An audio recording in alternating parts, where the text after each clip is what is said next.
Welcome to the Business Buyer Diaries. My name is Nathan Platter. I'm a full-time employee, and I bought a business. I did everything right, from finding the deal, handling all the due diligence on 63 opportunities, and ultimately bought a profitable gym. And boy, was I in for a big surprise as a new owner. I chronicled everything in real time, including the biggest wins to the stressful nights at 2 a.m. I'm sharing my journey without sugarcoating anything, so you don't make the same mistakes that I did. Here's today's episode. So something I'm doing, and maybe everyone's done this, but maybe not. At the end of each meeting with people or communications with people, I'm always getting like super clear, articulate takeaways from the meeting. So whether it's with my accountant, the marketing agency, or my club manager, I always finish with, all right, this is solid. I want to make sure I wrote down everything that I need to do so that I can deliver what's needed. So it looks like marketing agency, you need me to upload 10 before and after pictures. You need me to do 2 videos that are 30 seconds long, and you need me to get this member's list with their names and phone numbers. Are those the only things you need from me? Is that all of it? And I conclude with that, is that everything is that all you need from me? Is that everything? Is it so that they can say like, yep, that's the complete list, or nope, you missed this thing. And it's just very black and white. So I know what I need to do, and they know what they're asking of me. And if they need more, they'll articulate either more detail, like, oh no, don't forget, you also need to add the birth date to the leads list. Okay, I didn't know I need that. Or if they say, nope, we need 2 30-second videos and 2 1-minute videos. Like they can add more quantity, more quality, or more detail so that I know exactly what I'm working on.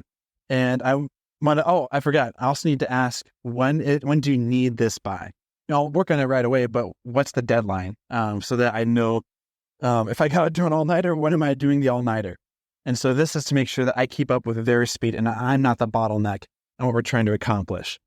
And just getting super articulate on everything, because with the day job, there's timelines and weeks and month-long projects. There's also weekly check-ins. With the club day-to-day, there's day-by-day and hour-by-hour things that are needed. And then with vendors, like for supplements, for dumbbells, for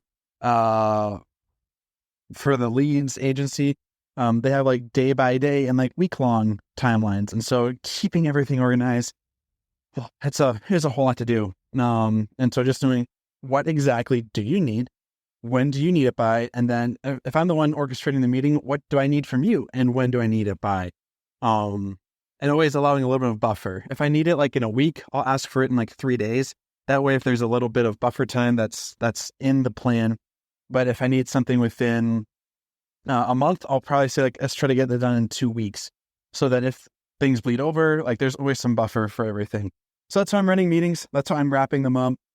Just asking super clear, this is the detail per thing you need. Here's the total deadline you need each item by. And here's what I need from you, if anything, so that everyone knows exactly what they're working on next and not like, well, we met for the sake of meeting and catch-up time, but what do we need to be working on here? And so my personal list is pretty long for the day job, as well as what my manager needs and what my vendors need, but I at least know what my hit list looks like.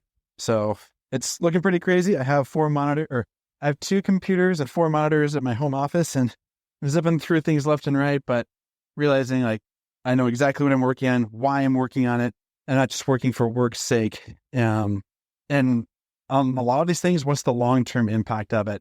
Like I met with my sales manager earlier, and we realized we need a concrete list on current members, former members, and leads that have never bought anything. Because right now that info is not really marked. It can be determined based on 3 different software things that we're using, but there's no concrete core CRM, and that's a problem. And so at the end, like, hey, let's blast through these leads so that we can get some sales by a certain date. But also when you have administrative time, we need this list and we need this list, and then we need this list. And each list will contain their last contact date. It'll contain their first name, last name, phone number, and email. And a person can only be in one list, but every person has to be accounted for. And they're going to end up in one of those 3 lists. If we're not sure which one, put them in the one that's farthest away from a sale.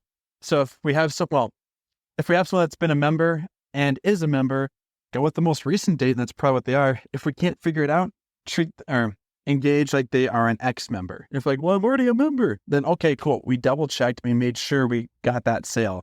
If someone's been an ex-member, we're going to treat them like we haven't been a member before, because we don't want to just gloss over and assume that they have been a member. And honestly, people are going to be offended. If you say, hey, we've never come into the gym, and like, yeah, I did, I was an ex-member, they're going to be offended. If you treat them like an ex-member that they were bought them, and be like, what do you mean? Like, I've bought from you. No, I haven't. And they're going to be annoyed either way. So people are going to be offended either way. I'd rather assume we haven't done business together, so they have a shot at doing business with you. And I don't assume that you and I are on good terms. And that's my assumption. I'm probably wrong, but that's the default on treating leads. But at the end of each meeting, I want to have clear action items per person, or coming to agreement on a decision and moving the business forward. If we're hanging out for just catching up sake, it sounds like we should grab a beer after work, even though I don't drink. But since we're working during business hours, we're here to get stuff done, create revenue, create a great company club environment, and we're not here to just chit-chat the day away. So chit-chat can happen, but that's not the goal of why we're here. That's where we're at. That's what I'm running with, and so far it seems to be working. Have a good one. Let's rock and roll. This has been another episode of the Business Buyer Diaries. Subscribe so you don't miss the next episode. I hope you're realizing that business ownership is no cakewalk. Check the podcast notes for a link to the DIY due diligence program, the complete list of show sponsors, and for media inquiries. Music written and composed by Wes Schrock. I'm your host, Nathan Platter. Join me again on the next one.